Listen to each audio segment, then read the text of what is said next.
Welcome back to another FATCA video. In this video, we will discuss FATCA U.S. Indicia and the W-8BEN Form. Participating foreign financial institutions (FFIs) should undertake some procedures when there is a FATCA indicia in the account, to establish the account holder's status and take the necessary withholding certificate and documentation. Now let's discuss the U.S. indicia and the relevant documentation that must be retained. Designation of the account holder as a U.S. citizen or resident. If U.S. indicia are identified with respect to an account holder's information, a participating FFI must retain a record of the W-9 form. If unable to do so, must treat the account as held by a recalcitrant account holder.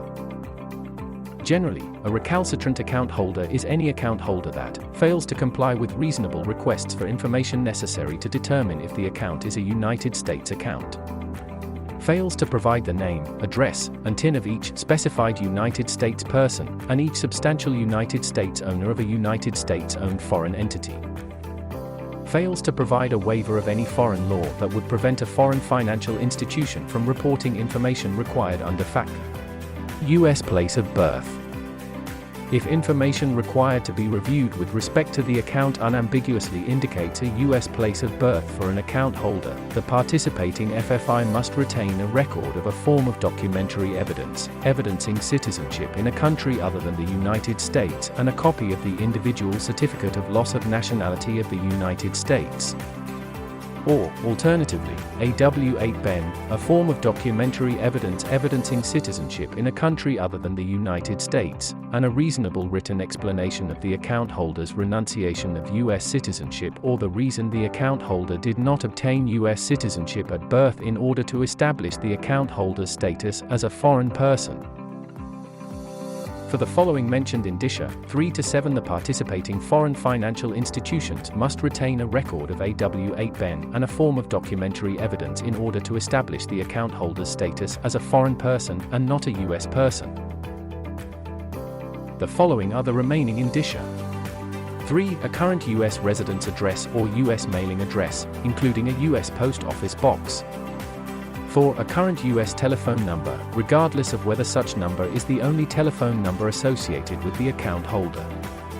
5. Standing instructions to pay amounts from the account to an account maintained in the United States. 6. A current power of attorney or signatory authority granted to a person with a U.S. address. 7. An in-care-of address or a hold mail address that is the sole address the FFI has identified for the account holder. Now it's time to discuss the purpose of Form W-8BEN. The Form W-8BEN must be provided to establish that the participant FFI's customer is not a U.S. person, and that the customer is the beneficial owner of income they receive from U.S. sources, claim a reduced rate of, or exemption from, withholding as a resident of a foreign country with which the United States has an income tax treaty and who is eligible for treaty benefits, if applicable. Okay then, who must provide Form W-8BEN? You must give Form W-8BEN to the withholding agent or pair if you are a non-resident alien, a person who has not passed the green card test or the substantial presence test and who is the beneficial owner of an amount subject to withholding. Or if you are an account holder of an FFI documenting yourself as a non-resident alien. If you are the single owner of a disregarded entity, you are considered the beneficial owner of income received by the disregarded entity. Submit Form W-8BEN when requested by the withholding agent, or FFI, whether or not you are claiming a reduced rate of, or exemption from, withholding. This is what a W-8BEN form looks like. How to fill out Form W-8BEN. Line 1, name of individual that is the beneficial owner of the account. Line 2, country of citizenship. Line 3, permanent residence address is the address in the country where you claim to be a resident for purposes of that country's income tax.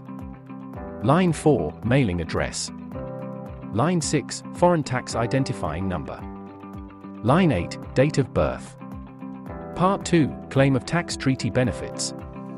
Line 9, enter the country where you are tax resident. This section is mandatory. The form is invalid if this section is not completed. Part 3, sign and date this section. Once submitted, the form will generally remain valid for 3 years. Sign up for our easily explained FATCA and CRS certification program to learn more and become a globally recognized FATCA and CRS specialist.